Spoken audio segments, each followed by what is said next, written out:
গুনাহ করা অবস্থায় যদি আপনার মৌত হয়ে যায়, যুবক তরুণ ভাইয়েরা, রাতের বেলা যে ইউটিউবে ঢুকে নাটক দেখো, সিনেমা দেখো, কানের মধ্যে হেডফোন ঢুকায়া এই যে নাটক সিনেমা গান শোনো, রাতের বেলা যে মেসেঞ্জারে আর হোয়াটসঅ্যাপে কথা বলতেছো, ওই অবস্থায় মৌত হয়ে যেতে পারে কিনা?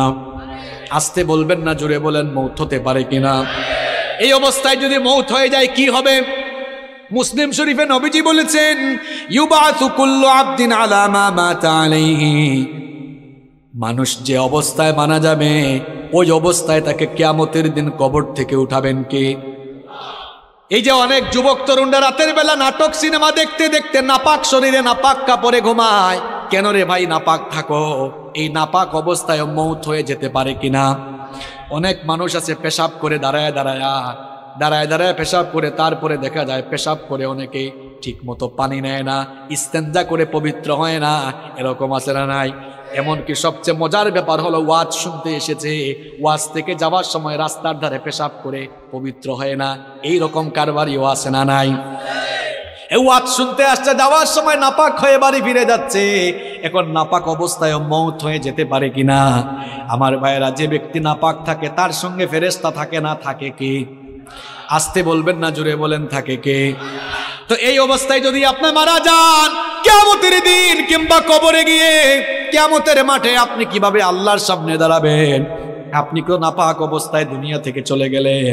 এই জন্য কখনো নাপাক থাকা যাবে, কখনো নাপাক থাকা যাবে। যুবক ভাইয়েরা, ইস্তেঞ্জায় গেলে পবিত্র হবেন তো, নাকি পানি টানি নিবেন না? হ্যাঁ, পাপের চিন্তা মাথায় আসলে মৌতের কথা স্মরণ করবেন, মৌতের কথা স্মরণ করবেন, গুনাহ থেকে বাঁচতে পারবেন। যখন দুনিয়ার লোভ লালসা আর গুনাহ করার দিকে আপনার মন বেশি ঝুঁকে যায়, আমি আপনাকে বলবো দুইটা জায়গায় সফর আপনি তখন বাড়ায় দিবেন। জুড়ে কোন কয়টা? আমি কথাটা আবারও রিপিট করছি, শুনেন। যখন পাপের দিকে, গুনার দিকে আপনার মন বেশি ধাবিত হয়ে যায়, ঠিক তখনই আপনি দুইটা জায়গায় সফর করবেন। একটা জায়গা হসপিটাল, 2 নাম্বার জায়গা কবরস্থান। হসপিটালে যাবেন, গিয়ে দেখবেন আপনার মতো কত দুনিয়াওয়ালা, কত টাকাওয়ালা, পয়সাওয়ালা লোকেরা, কোটি কোটি টাকা আছে, তাও আইসিইউতে তারা সামান্য একটা দিন আরামে থাকার জন্য হাহাকার করছে, আছে না নাই? যে কালো টাকার জন্য, অবৈধ টাকার জন্য অন্যায় করছেন, গুনাহ করছেন, হসপিটাল গিয়ে দেখেন কত মানুষের টাকা তারে বাঁচাইতে পারে।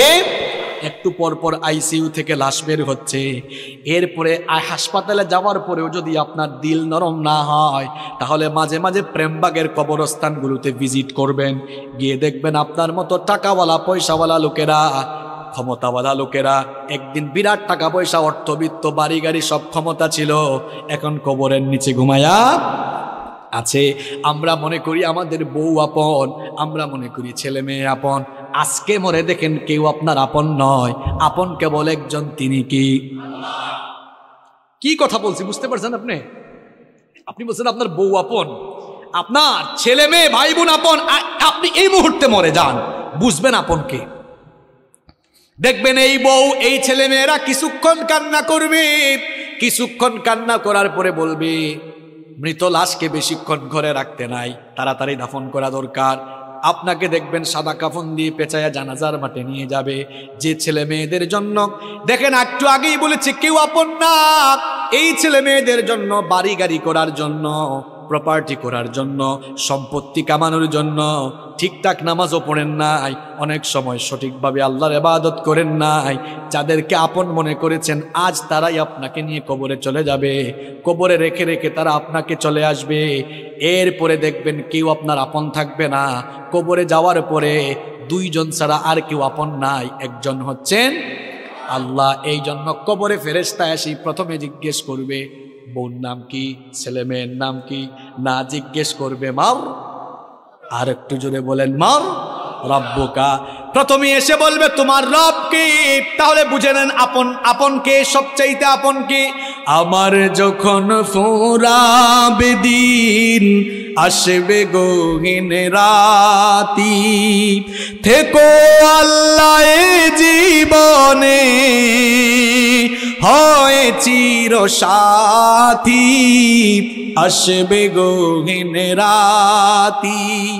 আমার ভাই, আমার বাপ, আমার বউ, আমার ছেলে মেয়ে বলছেন আমার আমার বলে যখন কাউকে পাবো না, সেদিন আমার শূন্য হিয়ায় তুমি থেকো সান্ত্বনা, তুমি থেকো সান্ত্বনা।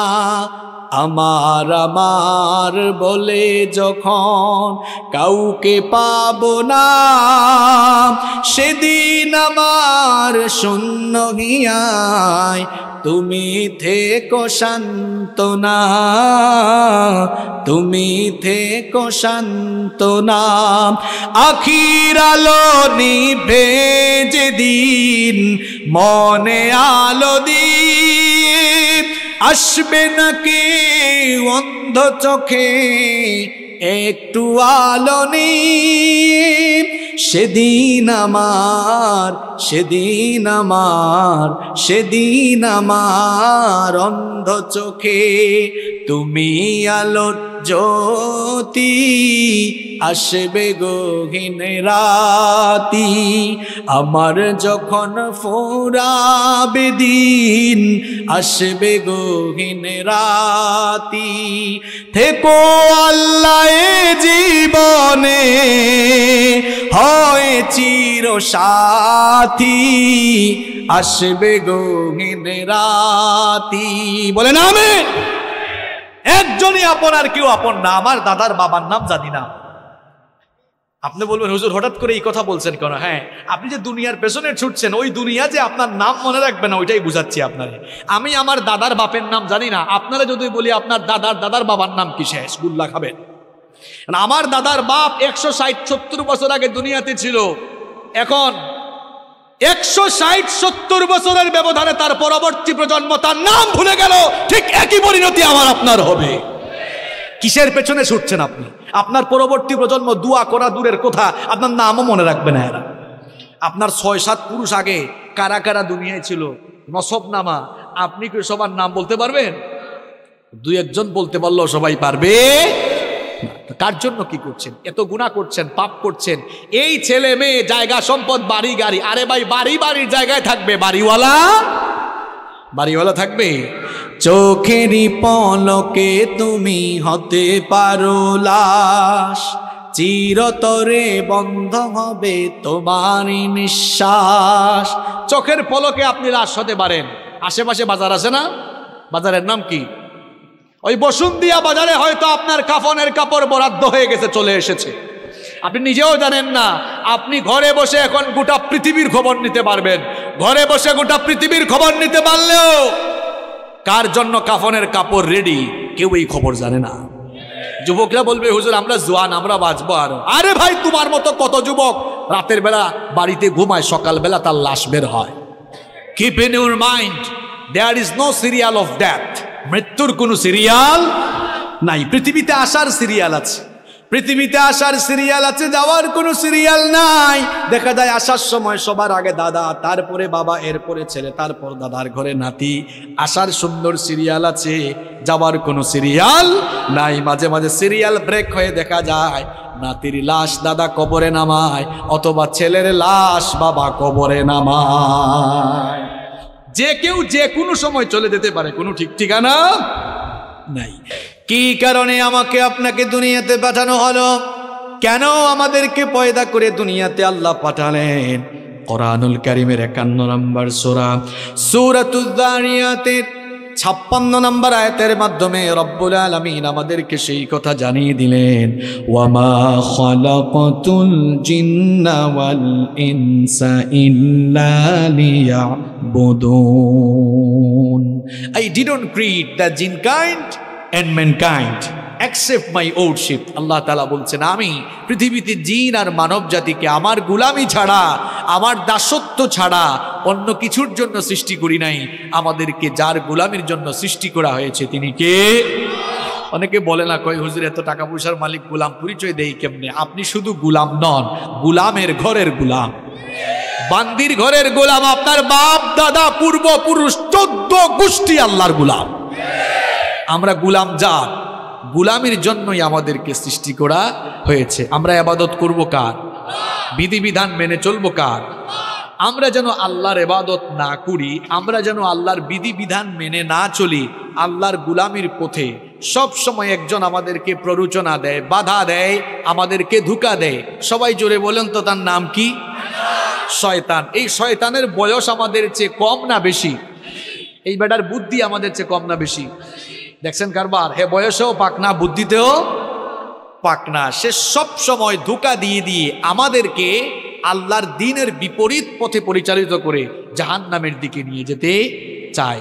শয়তানের এই প্ররোচনাকে মোকাবেলা করে, শয়তানের ফাঁদে পা না দিয়ে, শয়তানের গুলামি না করে যেই সকল লোকেরা আল্লাহর গুলামির পথে জীবন পরিচালনা করবে, তারাই নিজেদেরকে পরিশুদ্ধ বানিয়ে জান্নাতের পথে হাঁটতে হাঁটতে জান্নাতে চলে যাবে। সুবহানাল্লাহ।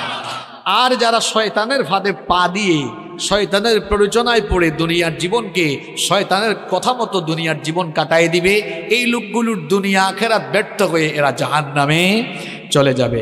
এই জন্য রব্বুল আলামিন কোরআনুল কারীমের 91 নম্বর সূরা সূরাতুশ শামসের 9 নম্বর আয়াত থেকে বললেন, কদ আফলাহা মান যাক্কাহা ওয়া কদ খাবা মান দাসসাহা।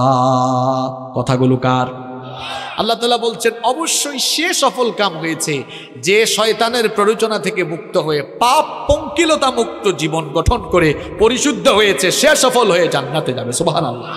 সে ব্যক্তি ব্যর্থ হয়েছে যে তার জীবনকে গুনাহের সাগরে ডুবিয়ে দিয়েছে। এখন আমাদেরকে গুনাহের দিকে নিয়ে যেতে চায় যে, তার নাম কি? তার নাম কি? শয়তান। গুনাহ থেকে আপনারা বাঁচতে চান তো? গুনার দিকে নিয়ে যায় যে, তার নাম কি? শয়তানের ধোঁকা থেকে আমরা সবাই বাঁচতে চাই কি চাই না? যুবক, তরুণ, ছাত্র, আমার বাবার বয়সী সম্মানিত চাচারা, আমার মায়েরা, বোনেরা, আমরা সবাই তো গুনাহ থেকে বাঁচতে চাই। কারণ গুনাহ থেকে বেঁচে না থাকলে, শয়তানের ধোঁকা থেকে বেঁচে না থাকলে আমাদের দুনিয়া আখিরাত উভয়টাই নষ্ট হয়ে যাবে। এজন্য আমরা প্রত্যেকটি মানুষ গুনাহ থেকে, প্রত্যেকটি মুসলমানই নিজেকে বাঁচাতে চায়। এখন গুনাহ থেকে আপনি নিজেকে বাঁচাবেন কেমনে? গুনাহ থেকে, শয়তানের ধোঁকা থেকে নিজেকে আপনি হেফাজত করবেন কেমনে? আজ আমি আপনাদেরকে গুনাহ থেকে বাঁচার, শয়তানের ধোঁকা থেকে বাঁচার 12টি উপায় কোরআন আর সুন্নাহ থেকে তুলে ধরব। এত বাস্তবিক কথা আপনাদেরকে শোনায় যাব।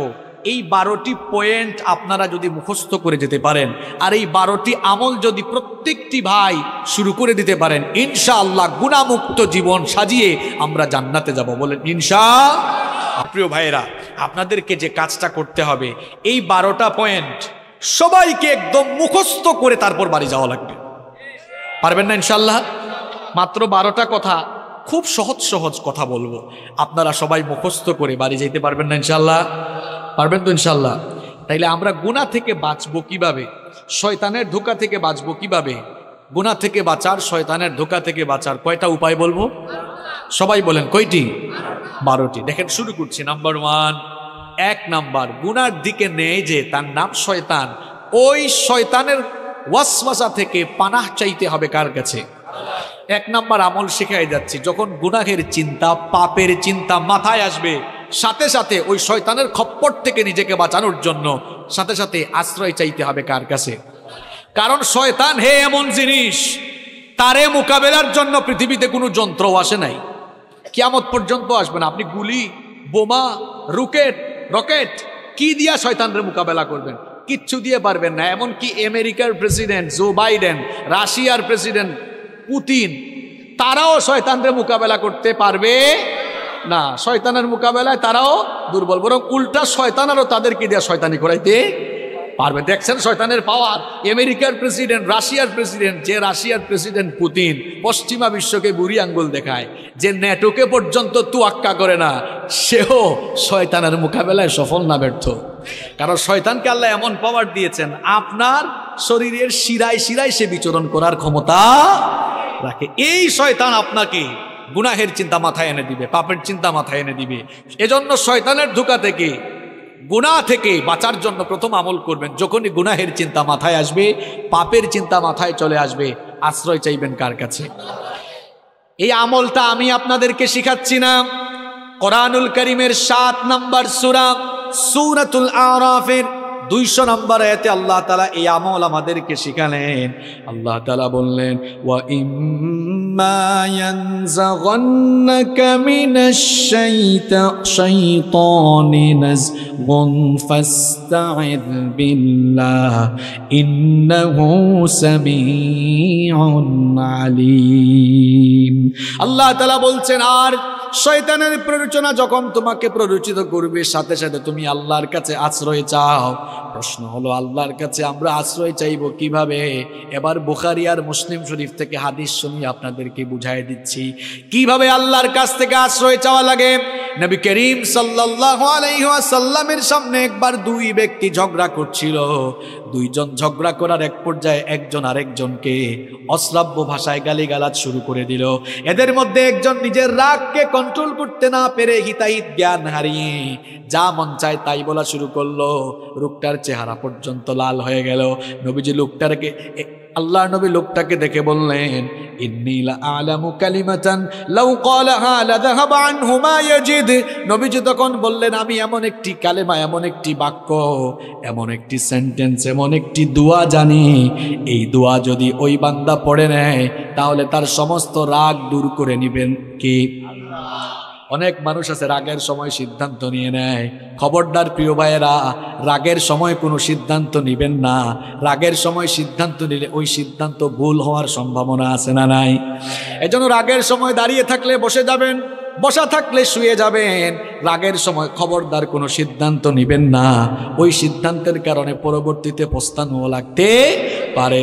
নবীজি যখন দেখলেন লোকটাকে রাগ করে হিতাহিত জ্ঞান হারিয়ে উল্টাপাল্টা কথা বলতেছে, অশ্রাব্য ভাষায় গালিগালাজ করছে, নবীজি তখন বললেন, আমি এমন একটি দোয়া জানি, এমন একটি সেন্টেন্স জানি, সে যদি ওই সেন্টেন্সটা পড়ে নেয় রাগ দূর হয়ে যাবে। সে যদি ওই সেন্টেন্সটা পড়ে নেয় তাহলে শয়তান যে তাকে পাপ করাতে যাচ্ছে, পাপ থেকে সে বাঁচতে পারবে।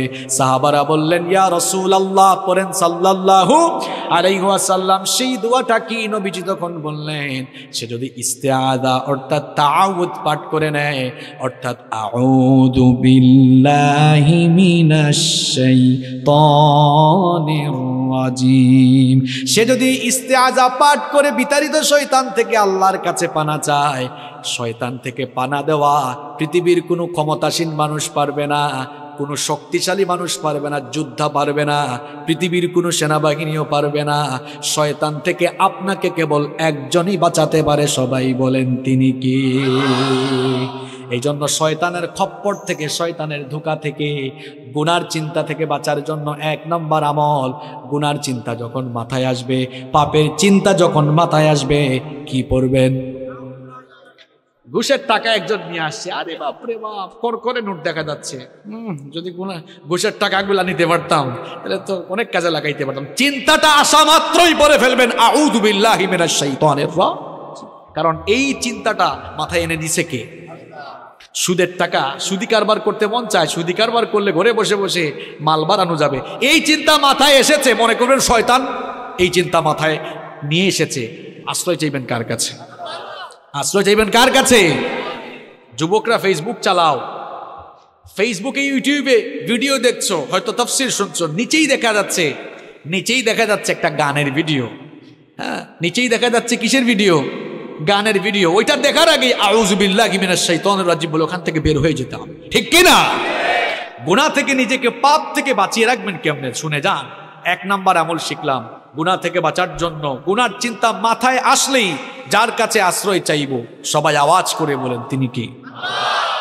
2 নাম্বার আমল, গুনাহ থেকে বাঁচার জন্য, পাপ থেকে বাঁচার জন্য গুনাহের চিন্তা মাথায় আসলেই একজনের কথা দিলে স্মরণ করবেন, একজনকে ভয় করবেন সাথে সাথে, তিনি কি? তিনি কি? কোরআনুল কারীমের 7 নম্বর সূরা সূরাতুল আরাফের 201 নম্বর আয়াতে আল্লাহ তাআলা বলছেন, ইন্নাল্লাযীনা তাকাউ ইযা মাসসাহুম তাইফুম মিনাশ শাইতানি তাযাক্কারু ফাইযা হুম মুবসিরুন। আল্লাহ তাআলা বলছেন, নিশ্চয়ই যারা তাকওয়া অবলম্বন করে, নিশ্চয়ই যারা আল্লাহকে ভয় করে, শয়তানের প্ররোচনা যখন তাদেরকে স্পর্শ করে শয়তান যখনই তাদেরকে ধোঁকা দিতে চায়, তখন তারা গুনাহ থেকে বাঁচার জন্য একজনের কথা স্মরণ করে তাকেই ভয় করে। তিনি কি? যাদের হৃদয়ে আছে আল্লাহর ভয়, তারা কভু পথ ভুলে যায় না।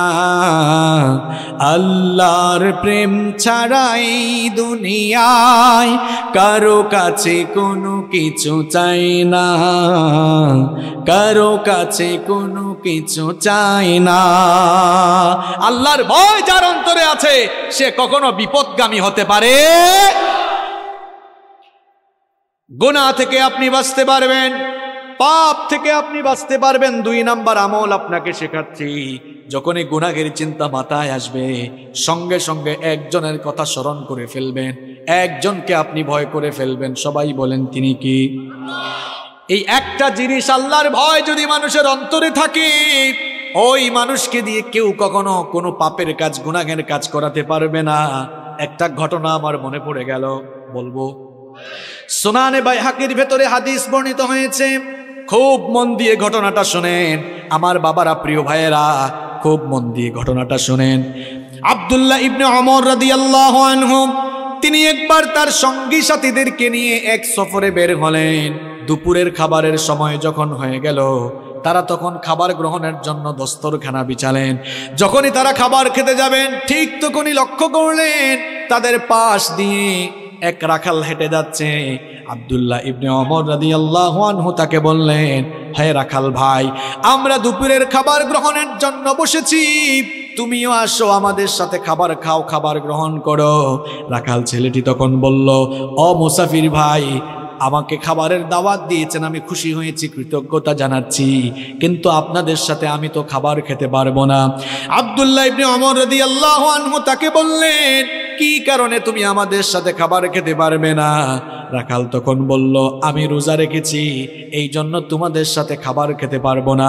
আব্দুল্লাহ ইবনে ওমর রাদিয়াল্লাহু আনহু তাকে বললেন, এখন তো রমজান মাস নয়, তাহলে নিশ্চয়ই তুমি নফল রোজা রেখেছো। এই দুধু মরুভূমিতে যারা সৌদি আরব বা আরব দেশে থাকেন তারা দেখেছেন মরুভূমির আবহাওয়া কেমন।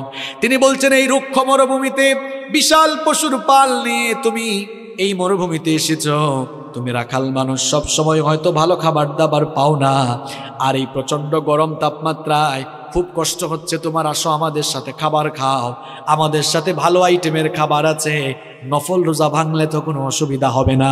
ওই রাখাল তখন বলল, মুসাফির, তোমার কথায় তো আমি নফল রোজা হলেও ভাঙতে পারি না, কারণ আমি তো ওই শূন্য দিনের জন্য আমল করে যাচ্ছি, যেদিন মানুষের আমল ছাড়া আর কিছুই কাজে লাগবে না। সুবহানাল্লাহ পড়ে বলিয়েন, কিন্তু কথাগুলো বুঝেন আগে। আব্দুল্লাহ ইবনে ওমর রাদিয়াল্লাহু আনহু মনে মনে ভাবলেন, লোকটার অন্তরে মনে হয় পরহেজগারিতা আছে। চিন্তা করলেন, এরে এমনি এমনি ছাড়া যায় না, পরীক্ষা করে তারপরে তার ভেতরে কত পরহেজগারিতা আছে এটা দেখে তারপরে আজকে আমি তারে ছাড়বো। তিনি বললেন, ঠিক আছে, খাইও না, আমার কাছে আসো। কাছে আসার পর জিজ্ঞেস করলেন, এই যে বিরাট পশুর পাল নিয়ে মরুভূমিতে এসেছো, এই পশুপালের মালিক কে? রাখাল বলল, এগুলোর মালিক আমি নই, আমি একজনের গোলাম, আমি তার পশুপাল মরুভূমিতে চড়াই।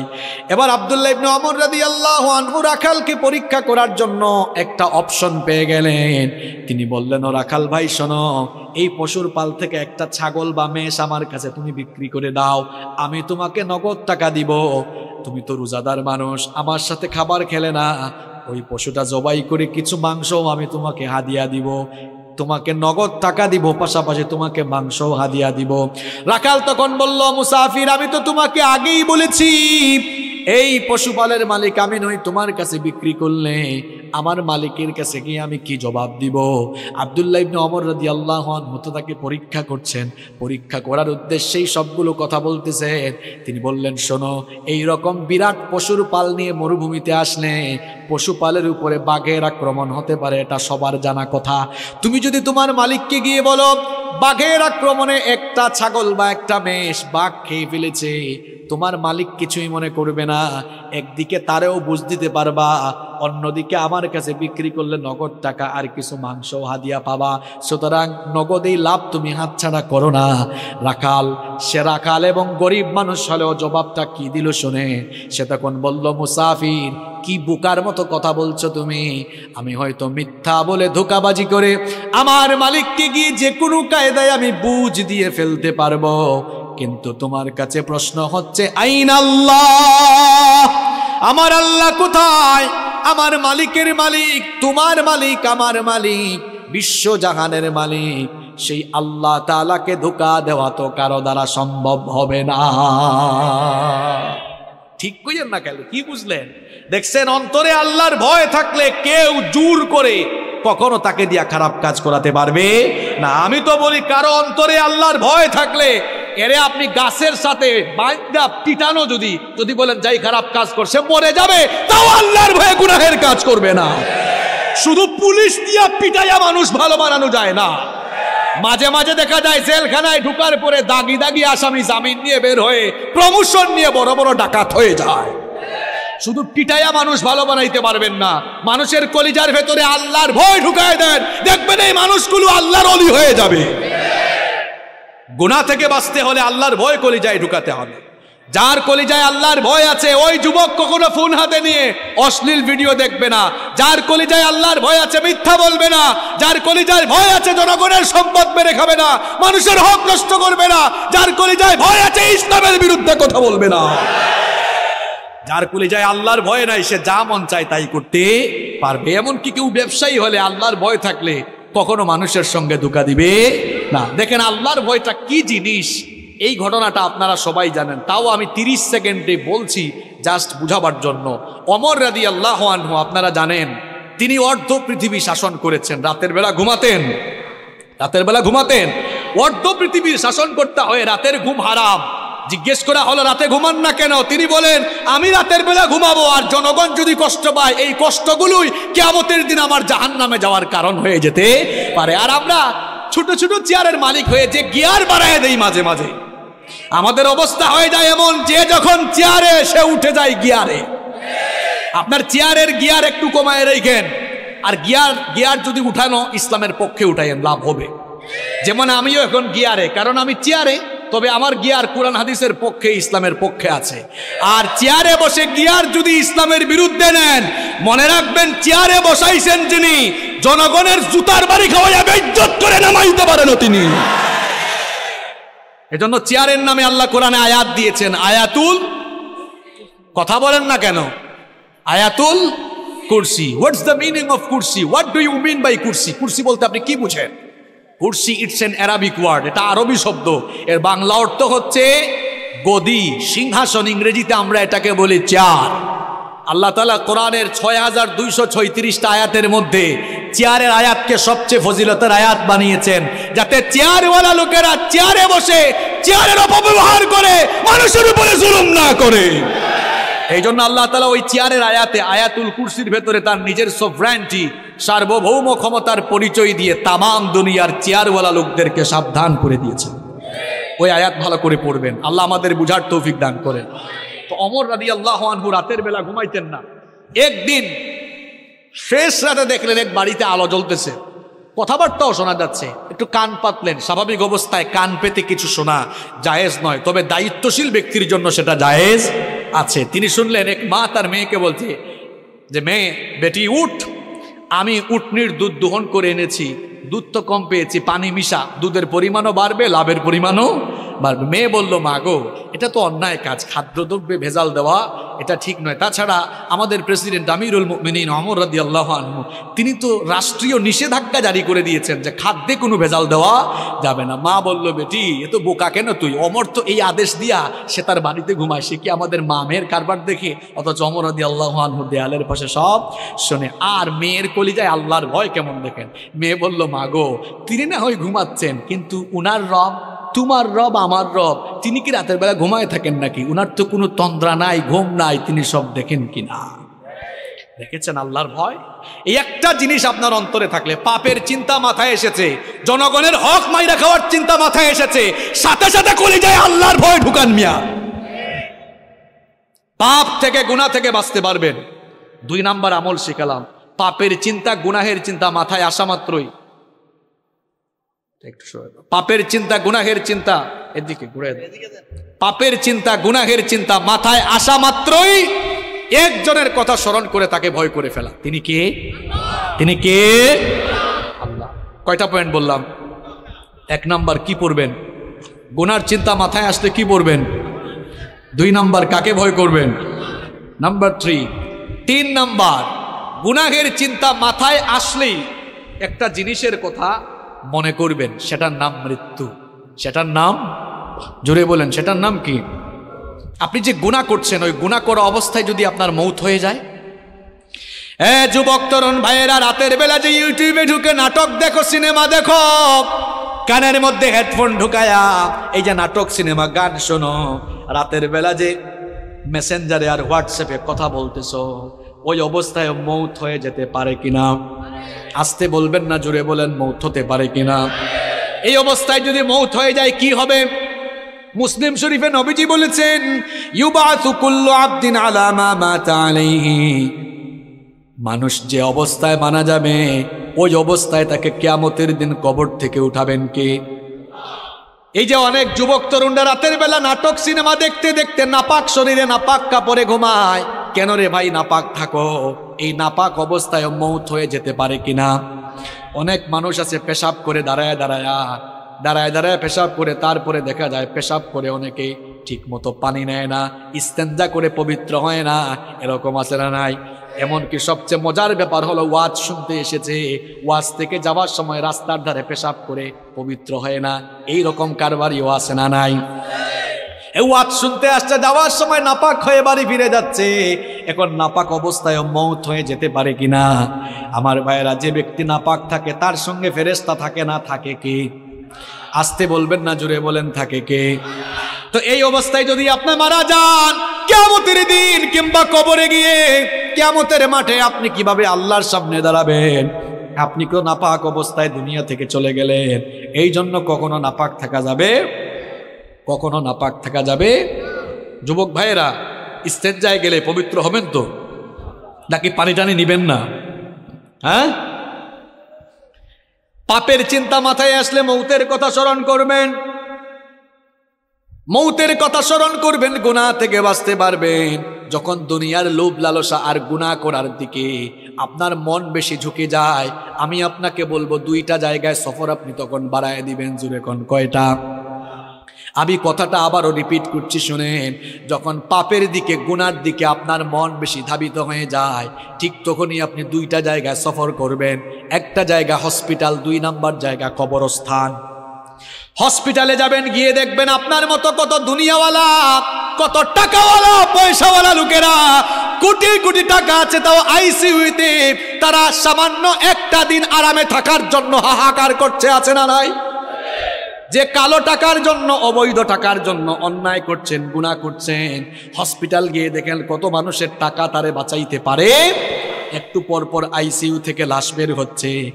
এরপরে হাসপাতালে যাওয়ার পরেও যদি আপনার দিল নরম না হয়, তাহলে মাঝে মাঝে প্রেমবাগের কবরস্থানগুলোতে ভিজিট করবেন, গিয়ে দেখবেন আপনার মতো টাকাওয়ালা, পয়সাওয়ালা লোকেরা, ক্ষমতাওয়ালা লোকেরা, একদিন বিরাট টাকা পয়সা, অর্থবিত্ত, বাড়ি গাড়ি সব ক্ষমতা ছিল, এখন কবরের নিচে ঘুমায়া আছে।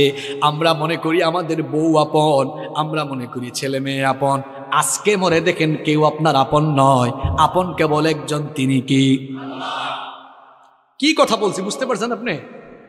আপনি বলছেন আপনার বউ আপন, আপনার ছেলে মেয়ে ভাই বোন আপন। আপনি এই মুহূর্তে মরে যান, বুঝবেন আপন কে। দেখবেন এই বউ, এই ছেলে মেয়েরা কিছুক্ষণ কান্না করবে, কিছুক্ষণ কান্না করার পরে বলবে, মৃত লাশকে বেশিক্ষণ ঘরে রাখতে নাই, তাড়াতাড়ি দাফন করা দরকার। আপনাকে দেখবেন সাদা কাফন দিয়ে পেঁচায়া জানাজার মাঠে নিয়ে যাবে। যে ছেলে মেয়েদের জন্য, দেখেন একটু আগেই বলেছি কেউ আপন না, এই ছেলে মেয়েদের জন্য, বাড়ি গাড়ি করার জন্য, প্রপার্টি করার জন্য, সম্পত্তি কামানোর জন্য ঠিকঠাক নামাজও পড়েন নাই, অনেক সময় সঠিকভাবে আল্লাহর ইবাদত করেন নাই। যাদেরকে আপন মনে করেছেন আজ তারাই আপনাকে নিয়ে কবরে চলে যাবে, কবরে রেখে রেখে তারা আপনাকে চলে আসবে। এরপরে দেখবেন কেউ আপনার আপন থাকবে না। কবরে যাওয়ার পরে দুইজন ছাড়া আর কেউ আপন নাই, একজন হচ্ছেন আল্লাহ। এই জন্য কবরে ফেরেশতা আসি প্রথমে জিজ্ঞেস করবে বোন নাম কি, ছেলে মেয়ের নাম কি, না জিজ্ঞেস করবে মার, আর একটু জোরে বলেন মার রব্বুকা। প্রথমে এসে বলবে তোমার রব কি। তাহলে বুঝে নেন আপন আপন কে, সবচাইতে আপন কে। আমার যখন ফুরাবে দিন, আসবে গহীন রাতি, থেকো আল্লাহ এ জীবনে, হয় চির সাথী, আসবে গহীন রাতি।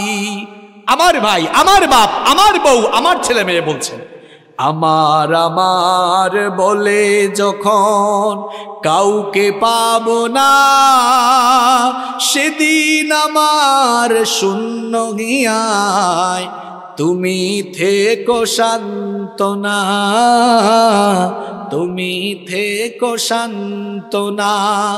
আমার আমার বলে যখন কাউকে পাবো না, সেদিন আমার শূন্য হিয়ায় তুমি থেকো সান্ত্বনা, তুমি থেকো সান্ত্বনা। আখির আলো নিভে যেদিন, মনে আলো দিয়ে আসবে নাকি অন্ধ চোখে একটু আলো নিয়ে, সেদিন আমার, সেদিন আমার, সেদিন আমার অন্ধ চোখে তুমি আলোর জ্যোতি, আসবে গহীন রাতি। আমার যখন ফুরাবে দিন, আসবে গহীন রাতি, থেকো আল্লাহ এ জীবনে, হয় চির সাথী, আসবে গহীন রাতি। বলেন আমিন। একজনই আপন, আর কেউ আপন না। আমার দাদার বাবার নাম জানি না।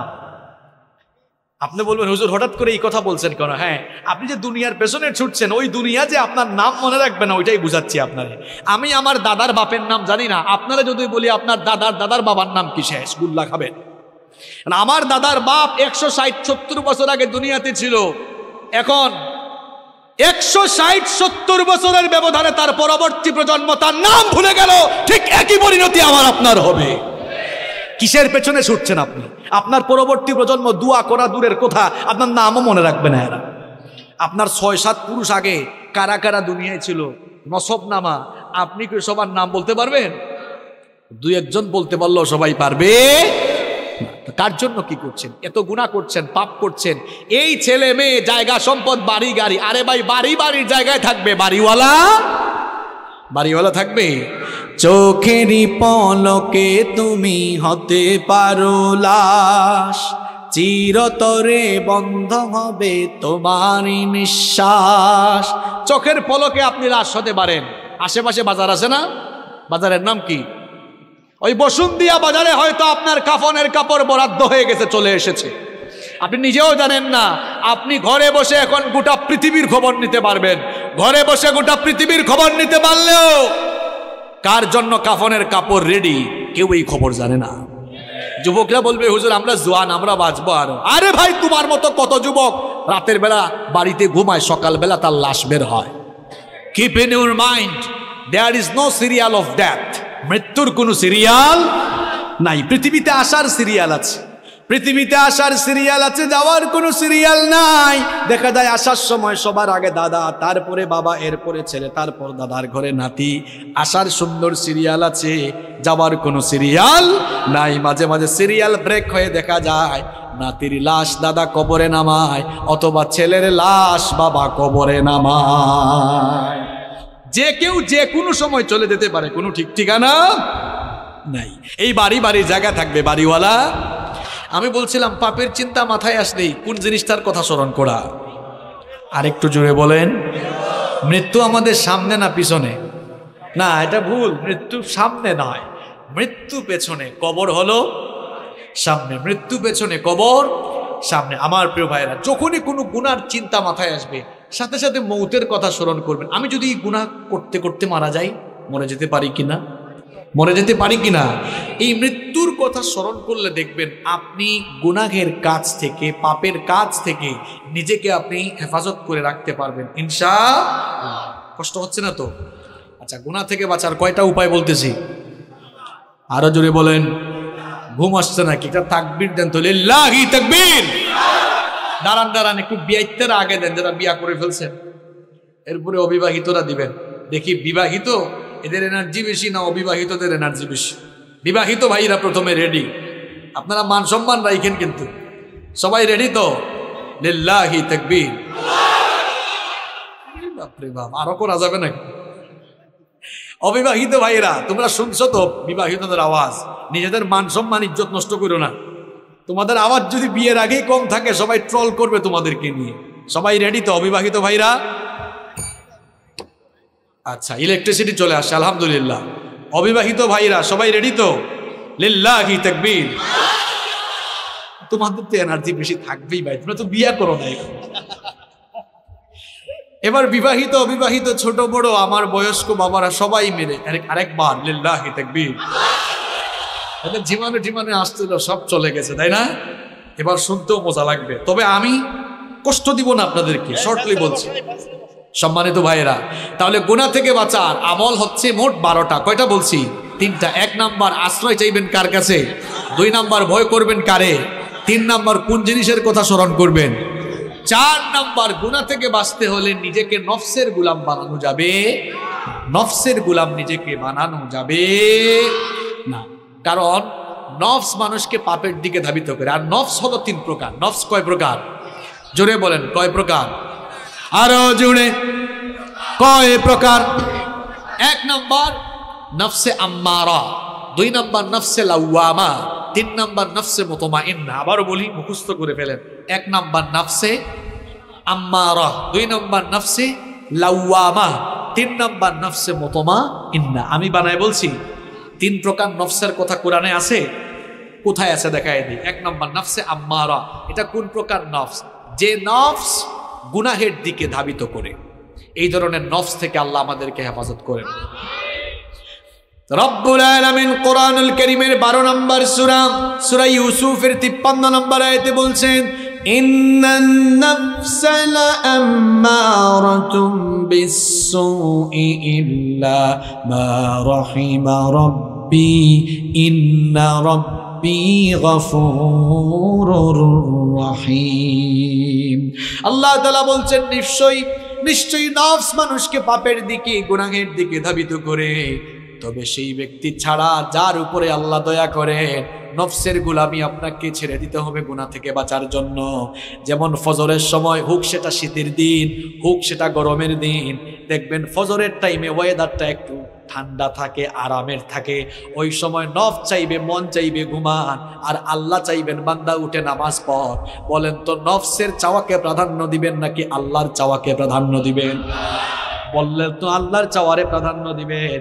হাতও তোলা লাগবে না, কিছু বলা লাগবে না, চুপচাপ থেকে নিজের বিবেককে প্রশ্ন করেন, আজকের ফজরের নামাজে নফসের গোলামি করেছেন না আল্লাহর গোলামি করেছেন?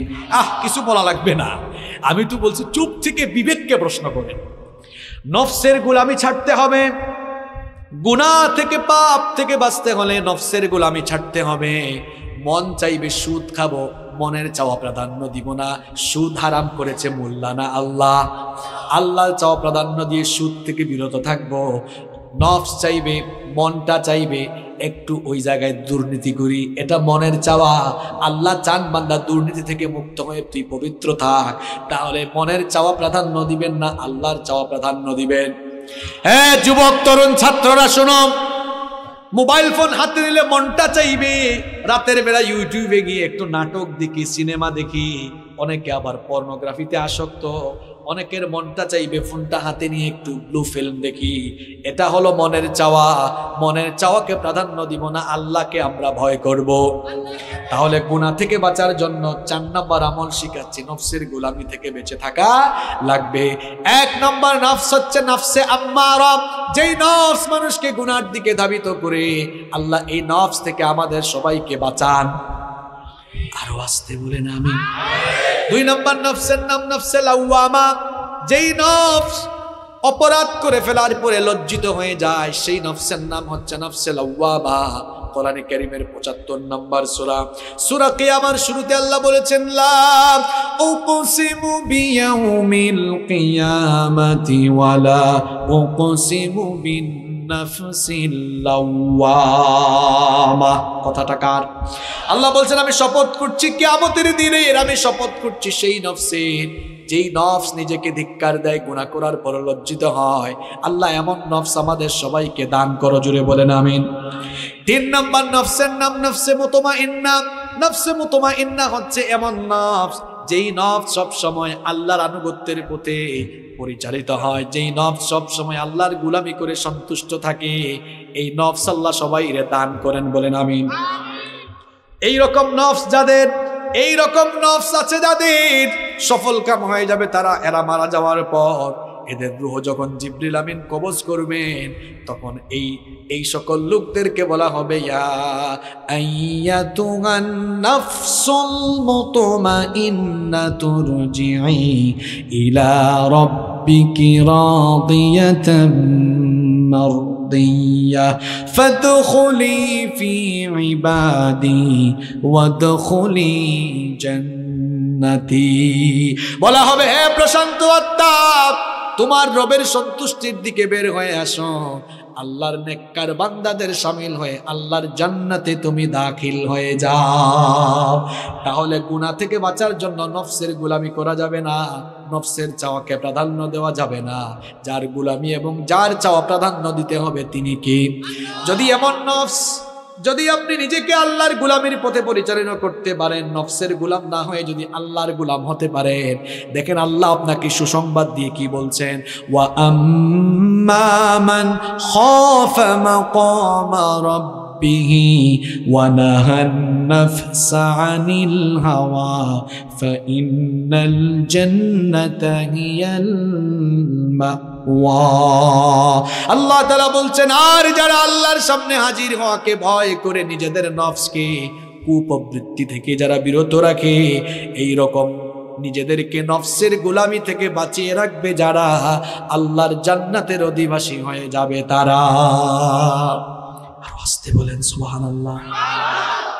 তাহলে গুনাহ থেকে বাঁচার জন্য 4 নম্বর আমল, নফসের গোলাম হবেন না, আল্লাহর গোলাম হবেন। মন যা চাইবে তা করা যাবে, মনের চাওয়া প্রাধান্য দিব না, যার চাওয়া প্রাধান্য দিব, যার হুকুম মতো জীবন চালাবো তিনি কে? আল্লাহ। 5 নাম্বার, গুনাহ থেকে বাঁচতে হলে একা থাকবেন না, একা একা থাকবেন না, নিঃসঙ্গ থাকবেন না। ওই যে প্রবাদ আছে না, অলস মস্তিষ্ক শয়তানের কারখানা। যুবকরা কখনো একা থাকবা না ভাই, রুমের ভিতর একা থাকলেই শয়তান ধরবে। আমি প্রথমে আমার বাবাদেরকে শ্রদ্ধার সাথে কিছু কথা বলি, মহিলা প্যান্ডেল থেকে আমার মায়েরা শুনছেন, ভাই শুনেন, কথাগুলো শুনেন, আপনার ছেলে মেয়ের জন্য কাজে লাগবে। যাদের ছেলে মেয়ে আছে, কখনো আপনার ছেলেকে বা আপনার মেয়েকে বিয়ের আগে একা রুমে ঘুমাইতে দিবেন না। বলবেন হুজুর এদেরকে আমরা কুলে নিয়ে ঘুমাবো, মানে কি না, প্রাপ্তবয়স্ক হওয়ার পরে যদি আপনার একাধিক ছেলে মেয়ে থাকে, এক রুমে 2 ছেলের 2টা সিঙ্গেল বেড দেন। কারণ 2 জন এক রুমে থাকলে তখন রাতের বেলা ফোন হাতে থাকলেও একজনের লজ্জায় আরেকজন কোনো অবৈধ বা খারাপ পথে যাওয়ার সম্ভাবনা থাকবে না। মেয়েদেরকেও ঠিক, 2-3টা মেয়ে থাকলে এক রুমে 2টা দেন, সিঙ্গেল সিঙ্গেল করে। এখন বলবেন হুজুর আমার তো 1 ছেলে 1 মেয়ে, আমি কি করব? হ্যাঁ, আপনার জন্য আমার পরামর্শ আছে। আপনার 1 ছেলে 1 মেয়ে, বলবেন এই রাতে ঘুমানোর সময় দরজা লাগাইতে পারবি না, দরজা খুলে ঘুমা, দরজা খুলে থাক, পর্দা টেনে রাখ। দরজা খোলা থাকলে সেও ফোন হাতে নিয়ে আবুল তাবুল কাজ করতে চাইবে না। এই কোন সময় যদি আব্বু সাউন্ড শুনে চলে আসে, ভয় আছে না নাই? যুবক ভাইদেরকে বলবো, ভাই নিজের চরিত্র হেফাজত করো, একা থাকিও না। একাকী থাকলে দেখা যাবে শয়তান বলবে, মোবাইলটা হাতে নে, মেসেঞ্জারে ফেসবুকে স্ক্রলিং করছে, দেখা গেল হঠাৎ করে মেয়ে একটার আইডি দেখা গেছে অ্যাড ফ্রেন্ড, এরপরে অ্যাকসেপ্ট করলো, তারপর মেসেঞ্জারে নকিং বাড়লো। এই তো ধীরে ধীরে শুরু হয়ে যেতে পারে। এই জন্য একা একা থাকার কোনো দরকার নাই। একা থাকলে সে মনে মনে ভাববে আমার হাতে স্মার্টফোন আছে, ওয়াইফাইও আছে, ইন্টারনেট কানেকশন দেওয়া আছে, আব্বু আম্মুর রুমে ঘুমায়, আমার ভাইয়া আমার আপু ভাই বোনদের রুমে ঘুমায়, আমি একা আছি, এবার মন ভরে আমি ইউটিউবে গিয়ে যা মন চাই তা দেখতে পারবো। একা একা থাকলে এমন চিন্তা মাথায় আসবে, আর যদি সাথে কেউ থাকে তাহলে এমন শয়তানি চিন্তা আসবে না। আবার অনেকে পর্নোগ্রাফিতে আসক্ত হয়ে পড়েছে একা একা থাকতে থাকতে।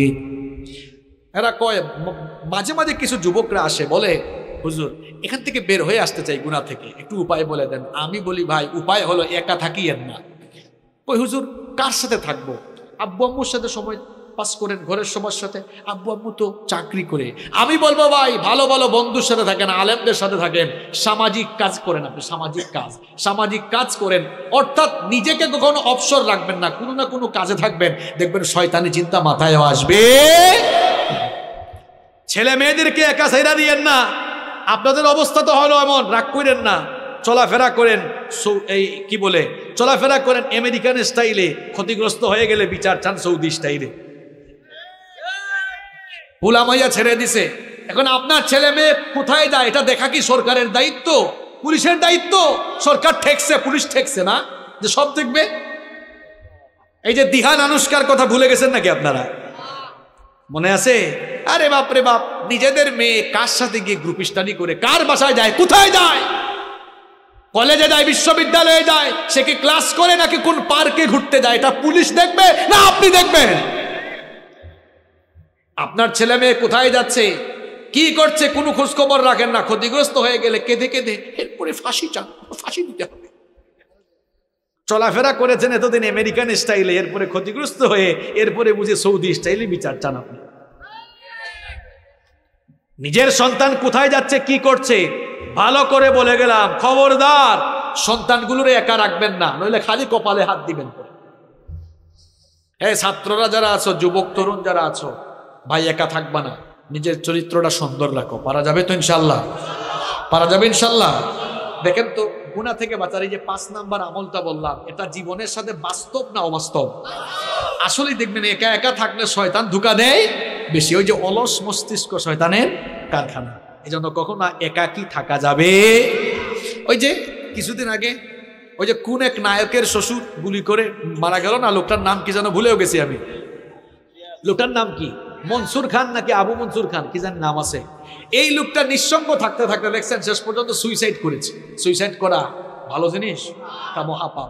দেখছেন একাকিত্ব, নিঃসঙ্গতা মানুষকে কোথায় নিয়ে যায়? খালি শয়তানি না, মাঝে মাঝে মৃত্যুর দিকেও নিয়ে যায়। অনেক ছেলেরা আছে বের হয় না, সারাটা দিন দরজা লাগাইয়া ঘুমায়, আর সারাদিন ল্যাপটপে আছে, ফোনে আছে।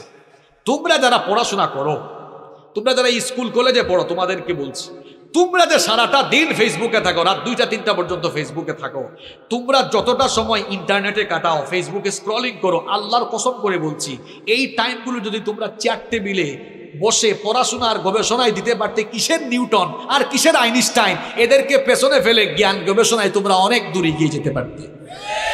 আরে বাপরে, ঠিকও কয়, আবার ইন্টারনেটও ঠিক মতো চালাও, কিন্তু এটা লিমিট তো থাকা দরকার। দেখছেন হে যুবক, তার চেহারা দেখছেন, গালটাল ভাঙ্গা এমনি। তুমি যুবক মানুষ, তোমার চেহারার এই অবস্থা হয়েছে কেন? তোমার চেহারা লাবণ্য থাকবে, স্মার্টনেস থাকবে, গালটাল ভেঙে গেছে, বিচি উঠতে উঠতে তার চেহারা শেষ। কারণ অত রাত 3টা-4টা পর্যন্ত ঘুমায় না, ও ফোন হাতে নিয়ে খালি স্ক্রলিং করে, ঝিমাইতে মাঝে মাঝে ফোনও তার নাকে মুখে পড়ে, তাও সে চালাইতে আছে না নাই? লিমিটে ফিরে আসো ভাই। এখন পড়াশোনার সময়, ক্যারিয়ারটাকে তৈরি করো, ক্যারিয়ারটা সাজাও, পড়াশোনায় মন দাও, দেখবা জীবনে সাকসেসফুল হয়ে যাবে ইনশাআল্লাহ। কষ্ট হচ্ছে না তো আপনাদের? প্রিয় ভাইয়েরা, আর কয়েকটা মিনিট থাকা যাবে না ইনশাআল্লাহ? কেউ উঠিয়েন না, শেষ পর্যন্ত নিয়ে যান। এখন প্রত্যেকটা কথা বাস্তবিক বলবো। গুনাহ থেকে বাঁচার আমল বলতেছি কয়টা? 12টা বলে ফেলছি। কয়টা? 6 নাম্বার, গুনাহের উপকরণ থেকে দূরে থাকা, যেই জিনিসগুলো দিয়া গুনাহ করার সম্ভাবনা আছে এগুলোর কাছেও না। নাটক, সিনেমা, অশ্লীল গল্প, উপন্যাসের বই। নাটক সিনেমা দেখে মানুষ কি শিখবে? শিখার কি আছে এখানে? অশ্লীল প্রেম প্রীতি ছাড়া, আর জামাই আর কি জানি কয় শাশুড়ি আর বউয়ের ঝগড়া ছাড়া, পরকিয়া ছাড়া এই নাটক সিনেমায় কিছু আছে? জন্য এগুলো থেকে নিজেকে দূরে রাখতে হবে। এখন কিছু কিছু ছেলে পেলে কলেজ পাশ করার পরে কয়, হুজুর আমরা ইংলিশ মুভি দেখি ইংরেজি ভাষা চর্চা করার জন্য। তুমি ইংরেজি ভাষা চর্চা করার জন্য ইংলিশ মুভি দেখবা না? আমি ছাত্র জীবনে একটা মেসে থাকতাম, তখনও আমি বিশ্ববিদ্যালয়ে ভর্তি হয় নাই, ইউনিভার্সিটিতে ভর্তি হব এইরকম টাইমে। এখন এক ভাই আমার সিনিয়র দিনে রাতে কানে হেডফোন লাগাইয়া ল্যাপটপের দিকে তাকায় থাকে। একদিন বললাম, ভাইজান আপনি দেখি সব সময় ল্যাপটপের দিকে তাকায় থাকে। এটা অনেক আগের 2010 সালের বলতেছি কথা।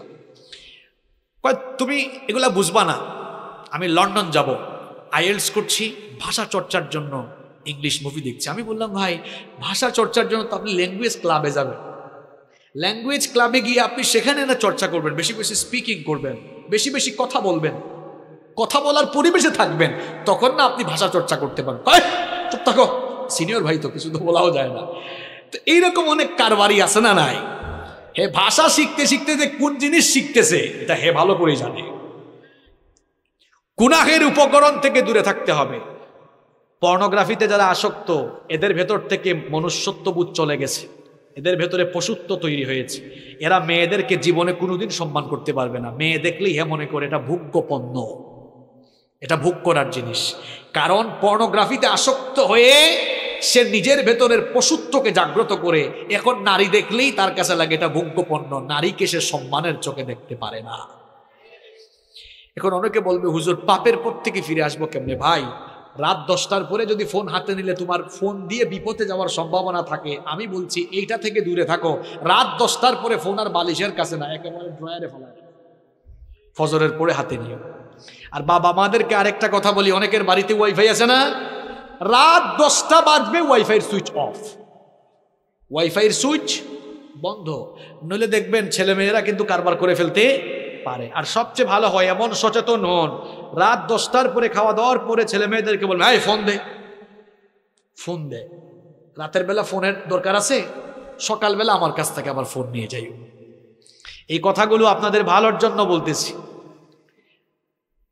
ডিভাইস তো হাতে, আমাদের ছেলে মেয়েরা নষ্ট হয়ে যাচ্ছে অপশিক্ষার অপসংস্কৃতির কারণে। ছোট বয়স থেকেই বাচ্চাদের হাতে আমরা ফোন তুলে দিয়েছি। আরে ভাই আগে তো ছোট ছোট বাচ্চারা কান্না করলে মা বাবারা দৌড়ে এসে কুলে নিয়ে আয় আয় চাঁদ মামা গল্প শোনায়, কবিতা শোনায় ঘুম পাড়াইতো। এখন 2-3 বছরের বাচ্চা কান্না করলে মা বাবা এসে ইউটিউবে ঢুকে baby shirt dude dude dude do লাগায় দেয়। আর 2-3 বছরের বাচ্চারা ফোন হাতে নিয়ে ইউটিউবে ঢুকে একটার পর একটা চেঞ্জ করতেও জানে। ওই দিন দেখলাম 3 বছরের বাচ্চা মোবাইল স্ক্রলিং করছে এমন ভাবে, আমি হুজুর মানুষ, আমি নিজেই এরকম স্ক্রলিং জানি না। একজন আমারে কয় ওই দিন, হুজুর দোয়া করবেন। বললাম কি হয়েছে? কয় আমার মেয়ে জেএসসিতে A+ পেয়েছে, মানে ক্লাস 8 পাস করছে আর কি, A+ পেয়েছে। আমি বললাম মাশাআল্লাহ গুড। কয় হুজুর জানেন খুশি হয়ে আমি আইফোন গিফট করে দিয়েছি। আমি বললাম ভালো করছেন, কিছুদিন পরে আপনারা জামাই গিফট করবে। এই ছোট্ট ছোট্ট ছেলে মেয়েদের হাতে ফোন তুলে দিয়েন না, নইলে কারবার ঘটাই ফেলবে। রাতের বেলা ফোন কেড়ে নেবেন, ইন্টারমিডিয়েট পাস করার আগ পর্যন্ত হাতে ফোন দিয়েন না। এগুলো পরামর্শ দিয়ে গেলাম, মানলে কল্যাণ হবে ইনশাআল্লাহ। গুনাহ থেকে বাঁচার জন্য 6 নাম্বার আমল বলে যাচ্ছি। গুনাহের উপাদান যেগুলো, এগুলোর ধারে কাছেও যাওয়া। তার মানে কি ফোন থেকে দূরে থাকবেন? আরে ভাই প্রত্যেকটা জিনিসের পজিটিভ নেগেটিভ আছে, নেগেটিভ গুলা বর্জন করে পজিটিভ গুলা। এই যে ক্যামেরা, এটা দিয়া মুভি নাটক সিনেমার শুটিং করা হয়, আবার এখানে মাহফিলে ওয়াজও রেকর্ড করা হচ্ছে। এক জিনিস দিয়ে 2 কাম করা যায় কি যায় না?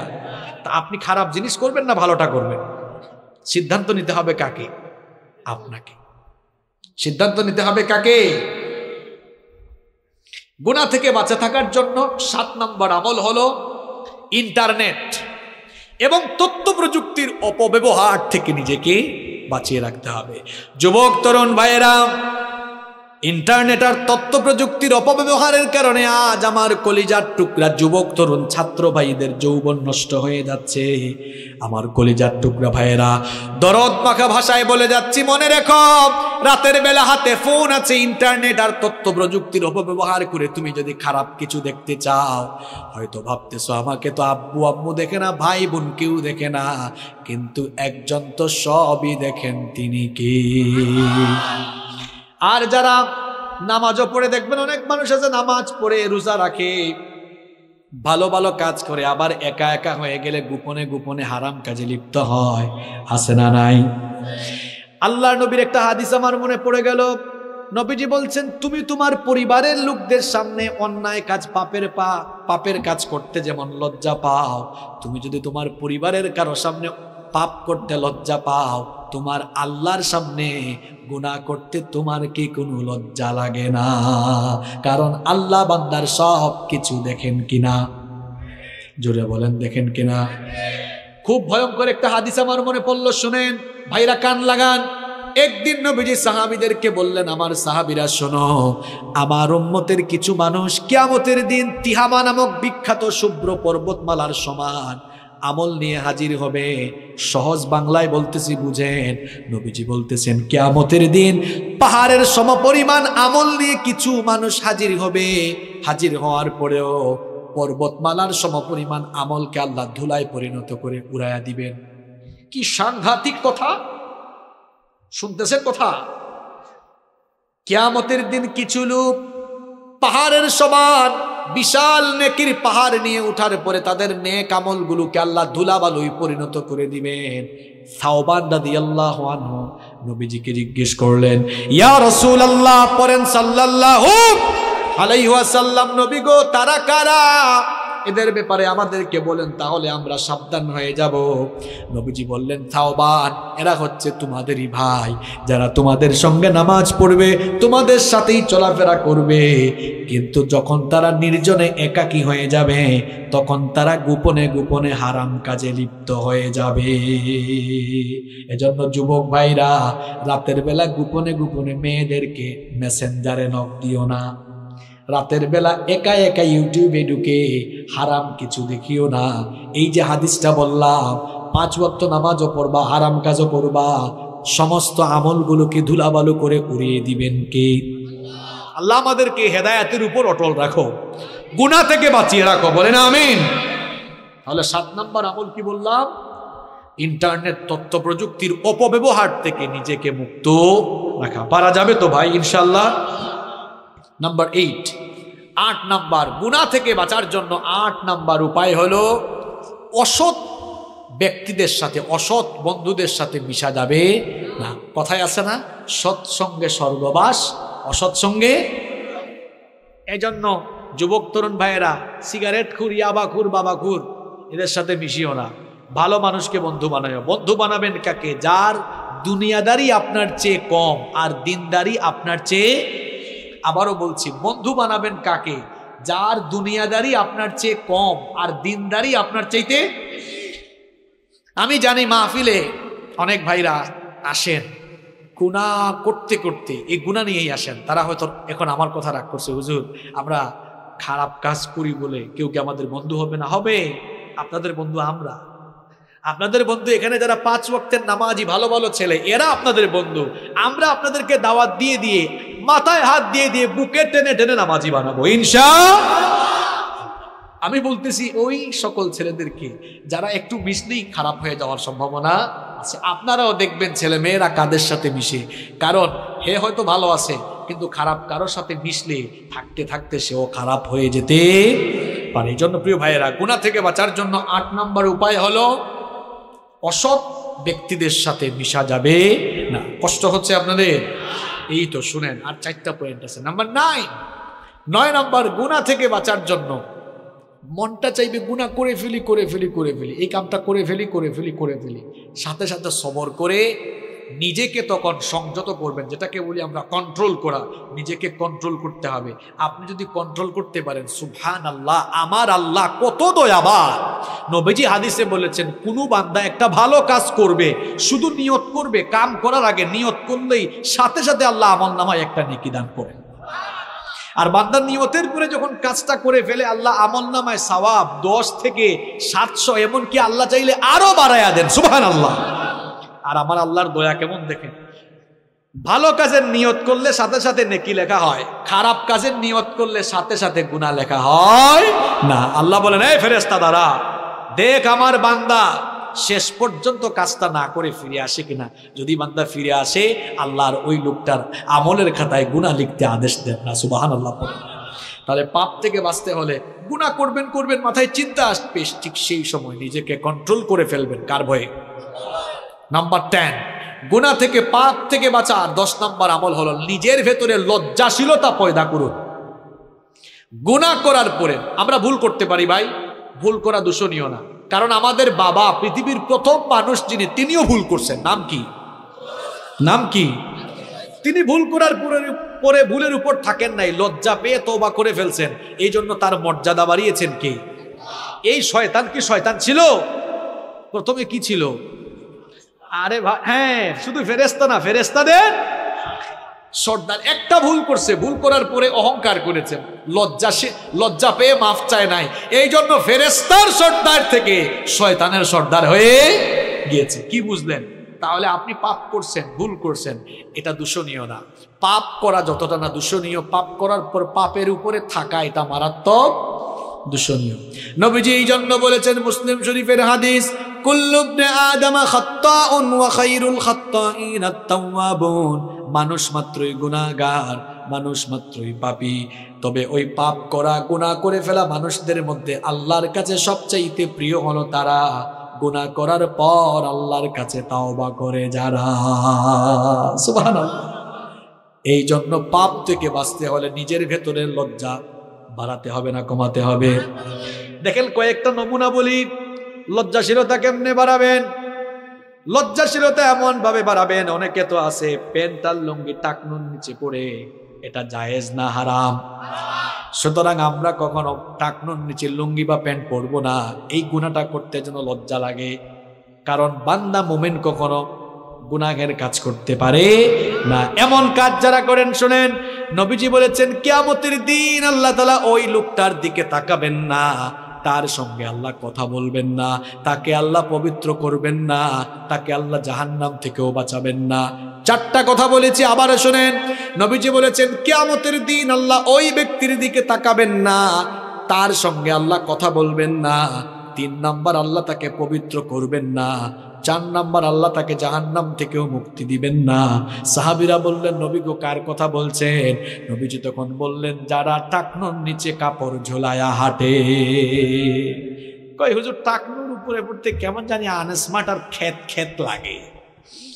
আরে ভাই, টাকনুর উপরে তো আমরা জুব্বা পরি, পায়জামাও পরি, দেশে বিদেশে ঘুরি, আজ পর্যন্ত কেউ আমাদেরকে আনস্মার্টও বলে নাই, খেতও বলে নাই। বরং নবীর সুন্নত মানে যারা, দুনিয়ায় সবচেয়ে স্মার্ট হলো তারা। এই জন্য যুবক ভাইরা, নবীর সুন্নত মানা যাবে তো? নবীর সুন্নত দাড়িটা রাখা যাবে না, একেবারে ফ্রেশ কাট এরকম থাকা যাবে না, দাড়ি রেখে ফেলতে হবে।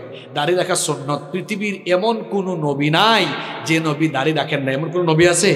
সব নবীর দাড়ি ছিল। দাড়ি রাখবেন, চেহারার উজ্জ্বলতা বাড়ায় দিবেন কে?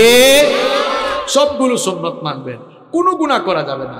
নিজেদের ঘরের মহিলাদেরকে পর্দায় রাখা লাগবে, কারণ পর্দার বিধানটা মোল্লার না আল্লাহর। অনেক বোনেরা আছে, যেহেতু মা বোনরা আসছে, এদের ব্যাপারে তো কিছু বলা দরকার। এখন আবার অনেকে আছে বুরখা পরে, তারপরে চেহারা খুলে বের হয়, আছে না নাই? চেহারাটা হলো সৌন্দর্যের দেহের রাজধানী। চেহারার দিকে তাকালেই কে কেমন সেটা বোঝা যায়। এখন কিছু আধুনিক যুগের ফ্যাশনেবল নারী আছে, বুরখা পরে আবার লিপস্টিক দিয়া মেকআপ ছাড়া বের হয়ে, আছে না নাই? তো এরকম বের হইতে আপনারা কে বলছে? এরকম ফাইজলামি করতে কে বলছে? আবার অনেকে আছে বুরখা পরে খুব অ্যাট্রাকটিভ আর টাইট ফিট বুরখা, অবশ্য যশোরে নাই।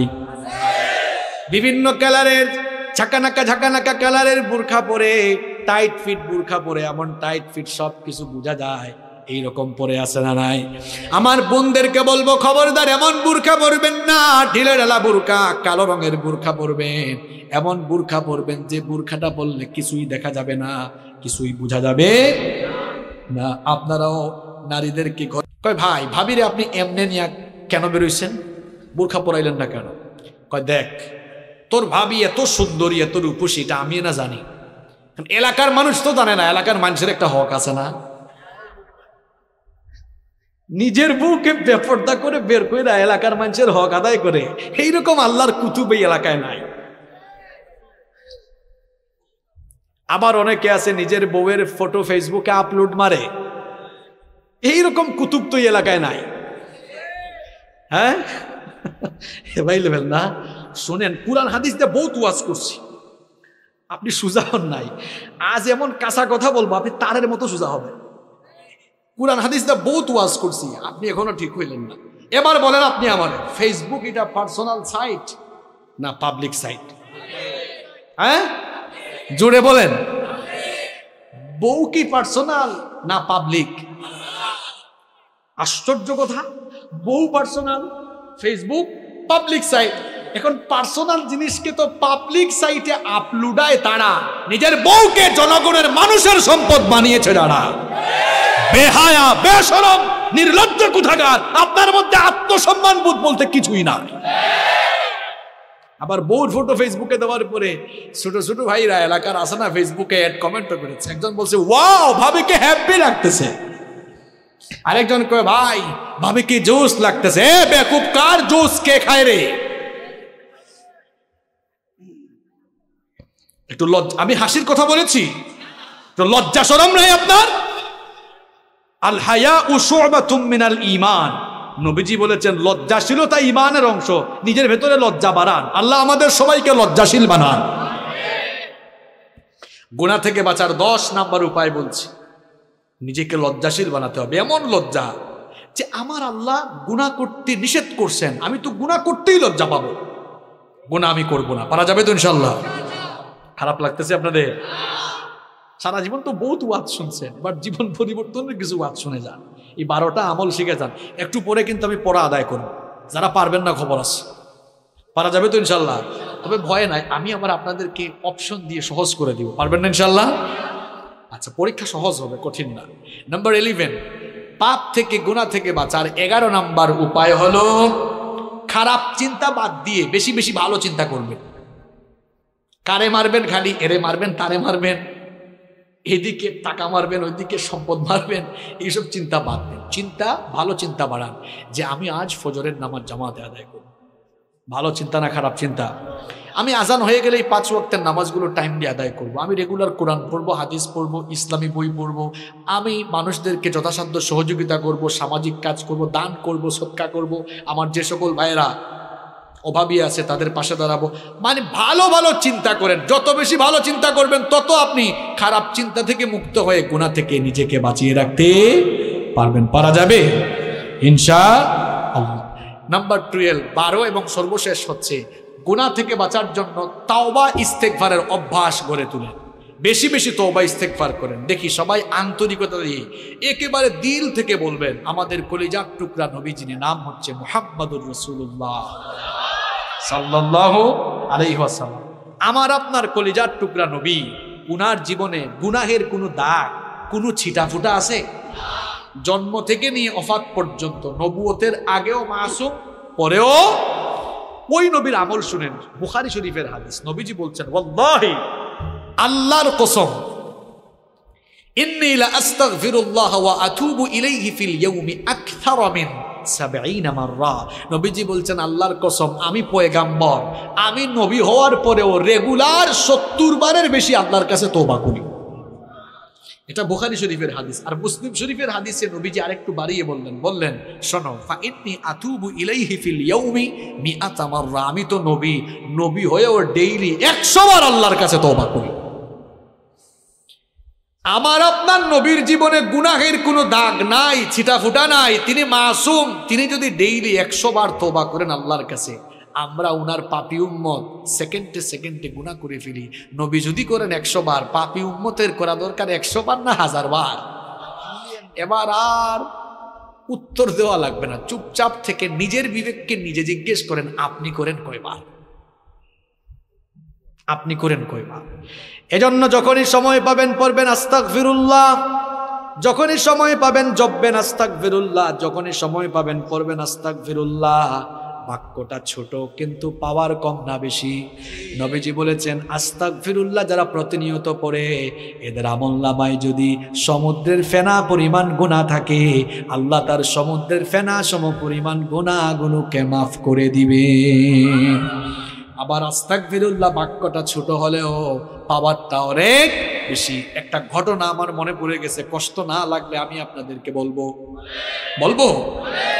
ইমাম আহমদ বিন হাম্বল রাহিমাহুল্লাহ মুসনাদে আহমদ, যেখানে 40,000 হাদিস সংকলন করা হয়েছে, এত বড় মাপের ইমাম ইমাম আহমদ বিন হাম্বল রাহিমাহুল্লাহ, খুব মন দিয়া ঘটনা শুনেন। বুড়া বয়সে তিনি এক সফরে বের হলেন, নতুন এক এলাকায় গেলেন। ওই এলাকায় গিয়ে একটা মসজিদে তিনি মাগরিবের নামাজে শান নামাজ আদায় করলেন। মনে মনে ভাবলেন নতুন এক এলাকায় এসেছি, কার বাড়িতে গিয়ে উঠবো, কাউকে তো আমি চিনি না। সিদ্ধান্ত নিলেন এই মসজিদেই তিনি আজকের রাত কাটাবেন। ফজরের নামাজ পড়ে তিনি আবার পথ চলা শুরু করবেন। যখন তিনি মসজিদে অবস্থান করেছেন, কিছুক্ষণ পরে মসজিদ কমিটির কেউ এসে বলল, ও মিয়া, নামাজ পড়ে সব চলে গেছে, তুমি আসো কেন? তিনি বললেন, ভাই দেখো আমি মুসাফির মানুষ, কাউরে চিনি না, পরিচিত কোনো মানুষ নাই। এই মসজিদে আমি মাগরিব এবং এশার নামাজের মুসল্লি ছিলাম, ইনশাআল্লাহ ফজরের নামাজেরও মুসল্লি হব, আজকের রাতটা মসজিদে কাটাবো। ওই লোকটা বলল, না, মসজিদে থাকা যাবে না, বের হয়ে যান। বুড়ো মানুষ, শীতের কোন করে ঠান্ডা রাত, বের করে দিও। কিছু দূর হাঁটতে না হাঁটতেই তিনি সামনে একটি বাজারে গিয়ে দেখলেন এক রুটির দোকানদার, রুটি বিক্রেতা যুবক, তার দোকানের মধ্যে সে রুটি গরম করতেছে। আহমদ বিন হাম্বল রাহিমাহুল্লাহ গিয়ে বললেন, যুবক, আমি বুড়ো মানুষ, এই এলাকায় পরিচিত কেউ নাই, তোমার দোকানের চুলার পাশে আমি বসি, তোমার কোনো আপত্তি আছে নাকি? যুবক বলল, না না, কোনো আপত্তি নেই, আসেন বসেন। এবার তিনি চুলার পাশে বসে আছেন। লক্ষ্য করে দেখলেন এই যুবক রুটির খামির বানায়, পরে আস্তাগফিরুল্লাহ। চুলায় যখন রুটি গরম করতে দেয় পরে আস্তাগফিরুল্লাহ, রুটি যখন নামায় তখনও আস্তাগফিরুল্লাহ, রুটি বিক্রি করে হাতে টাকা নিয়ে বলে আস্তাগফিরুল্লাহ, কেশে রাখে তখনও বলে আস্তাগফিরুল্লাহ, অর্থাৎ শুধু পরে আস্তাগফিরুল্লাহ। আহমদ বিন হাম্বল রাহিমাহুল্লাহ এই চিত্র দেখে বললেন, যুবক, তোমার দোকানে আসার পর থেকে দেখতেছি তুমি শুধু আস্তাগফিরুল্লাহ পড়ো, এই আস্তাগফিরুল্লাহ তুমি কেন পড়ো? যুবক তখন বলল, মুসাফির শোনো, আমি তো ইবাদতের খুব একটা টাইম পাই না, চিন্তা করি যতক্ষণ ব্যবসা করি সময় কেন নষ্ট করব, আস্তাগফিরুল্লাহ আস্তাগফিরুল্লাহ জপে জপে আমার টাইমগুলারে কাজে লাগাই। তখন আহমদ বিন হাম্বল রাহিমাহুল্লাহ বললেন, এই আমল যে করতেছো কোনো লাভ হইছে কিনা? কয়, অবশ্যই লাভ হইছে, লাভ না হইলে কি আমল করতাম নাকি? আহমদ বিন হাম্বল রাহিমাহুল্লাহ বললেন, এই আমলের কারণে তোমার এমন কি হয়েছে? যুবক তখন বলল, এই আস্তাগফিরুল্লাহ প্রতিনিয়ত জপার কারণে আমি মুস্তাজাবুদ দাওয়া হয়ে গিয়েছি। আমার বাবারা, আমার ভাইয়েরা, মুস্তাজাবুদ দাওয়া মানে হলো ওই লোক যেই লোক আল্লাহর কাছে হাত তুললে আল্লাহ কখনো তারে খালি হাতে ফিরাইয়া দেন না। ইমাম আহমদ বিন হাম্বল রাহিমাহুল্লাহ অবাক, আমি এত বড় হাদিসের ইমাম, এত বড় ফকিহ, এত বড় মুজতাহিদ, এত বড় আলেম, আমি নিজেই এখনো মুস্তাজাবুদ দাওয়া না, আর হের মতো রুটি দোকানদার হে নাকি মুস্তাজাবুদ দাওয়া। মনে মনে ভাবতেছেন এটা কিভাবে সম্ভব। তাকে এবার জিজ্ঞেস করলেন, যুবক, আমার সাথে মিথ্যা বলো না, সত্যি করে বলো, আজ পর্যন্ত তুমি আল্লাহর কাছে যা চেয়েছো সব তুমি পেয়েছো কিনা? যুবক বলল, আল্লাহর কসম, আজ পর্যন্ত যতগুলো দোয়া করেছি সব দোয়া আমার আল্লাহ কবুল করেছেন, কিন্তু একটা দোয়া আমার এখনো কবুল হয় নাই। ইমাম আহমদ বিন হাম্বল রাহিমাহুল্লাহ বললেন, কোন সেই দোয়া যা এখনো কবুল হলো না? সে তখন বলল, আমি শুনেছি এই জামানার সবচেয়ে বড় ইমাম, সবচেয়ে বড় আলেমের নাম আহমদ বিন হাম্বল, লোকটারে জীবনে কোনোদিন দেখি নাই, মনে আমার খুব শখ লোকটারে সামনাসামনি একদিন দেখব, কাছ থেকে দেখব। আল্লাহর কাছে বারবার দোয়া করি, আল্লাহ তার সাথে সাক্ষাৎ ঘটায় দাও। দোয়া করতে আছি এখনো কবুল হয় না। আহমদ বিন হাম্বল রাহিমাহুল্লাহ চোখের পানি ছেড়ে দিয়ে বললেন, যুবক শোনো, যার সাথে সাক্ষাতের জন্য এতদিন ধরে দোয়া করতেছ, তার সাথে সাক্ষাতের জন্য তার কাছে তোমার যাওয়া লাগে নাই, বরং আল্লাহ আজ সিস্টেম করে, টেকনিক করে আহমদ বিন হাম্বলকে তোমার সামনে পাঠিয়ে দিয়েছে। দেখেছেন, আস্তাগফিরুল্লাহ বাক্যটা ছোট, কিন্তু পাওয়ার কম না বেশি? এখন পাওয়ার যদি বেশি হয়, আপনারা রেগুলার দিনে রাতে পড়বেন, সেটা কম না বেশি? সবাই পড়বেন তো? কয়টা আমল শিখাইলাম ভাইরা? কিসের থেকে বাঁচার জন্য? গুনাহ থেকে, পাপ থেকে। আপনারা বলেন তো, যে 12টা আমল বললাম, এই 12টা কাজ যদি করা যায়, গুনাহ থেকে নিজেদেরকে বাঁচিয়ে রাখা যাবে না ইনশাআল্লাহ? আসেন দেখি আপনারা কি কাজ করছেন এতক্ষণ। গুনাহ থেকে বাঁচার জন্য 1 নাম্বার, কার কাছে পানা চাইতে হবে? মাশাআল্লাহ, দেখছেন কামারুজ্জামান ভাই, আপনার এলাকার জনগণ কেমন, একদম মনোযোগী। তাহলে 1 নাম্বার আমল সবার মনে আছে, আলহামদুলিল্লাহ বলুন। 2 নাম্বার বলেছিলাম আমি, গুনাহ থেকে বাঁচার জন্য একজনের কথা স্মরণ করে ওনাকে ভয় করা, মাশাআল্লাহ।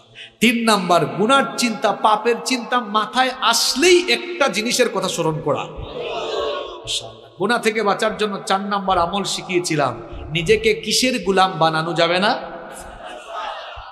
মাশাআল্লাহ। 5 নাম্বার আমল শিখিয়েছিলাম, কিরকম থাকা যাবে না, একা একা থাকা যাবে না। 5 নাম্বার, এরপরে আপনার 6 নাম্বার আমল শিখিয়েছিলাম, হ্যাঁ, পাপের উপকরণ যেগুলা দিয়ে পাপ হইতে পারে, এগুলো ধারে কাছেও যাওয়া যাবে।